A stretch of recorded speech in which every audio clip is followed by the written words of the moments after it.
Madam C.J. Walker was born Sarah Breedlove in 1867 on a plantation in Delta, Louisiana, where her parents had been slaves before the Civil War.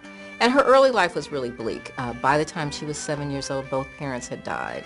She got married at 14, she said, to get a home of her own because she was being abused by a cruel brother-in-law, as she described him. She became a mother at 17 and a widow at 20. Necessity is always the mother of invention, and Madam C.J. Walker was losing her hair.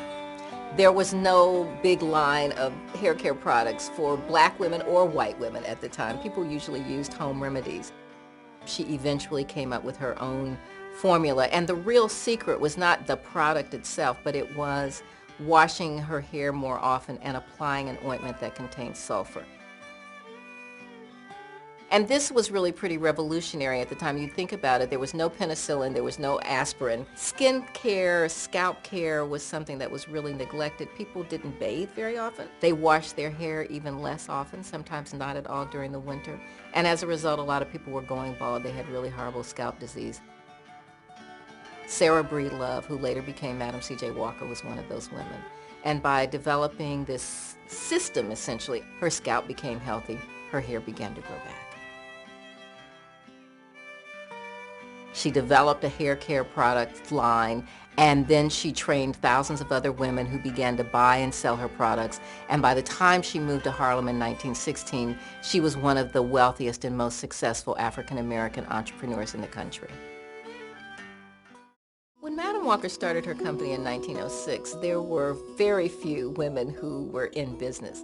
She and Helena Rubinstein and Elizabeth Arden were women who were all in the same boat. They were trying to develop an industry. People didn't even take them seriously. She traveled door to door, town to town, teaching individuals in churches and in people's parlors and wherever she could. And she could see that ultimately it really wasn't as much about the hair care product, though that was important in an era when women didn't have access to those products, but it also was very much about empowering women and about helping women become economically independent. So the more she trained women and the more she taught them to train other women, she was developing a national and really international network of women who were Walker agents. Those women could see not only were they able to transform themselves, but they also were able to make money that they could contribute to their churches, to pay tuition for their children to go to school, to buy homes. And this then became really the goal. When I look at her life, I think it's fabulous that she became a millionaire. Stunning that she became a millionaire. But for me, the more lasting legacy is that she empowered people and that she used her money to make a difference in her community and to show other people their ability to make a difference in their community.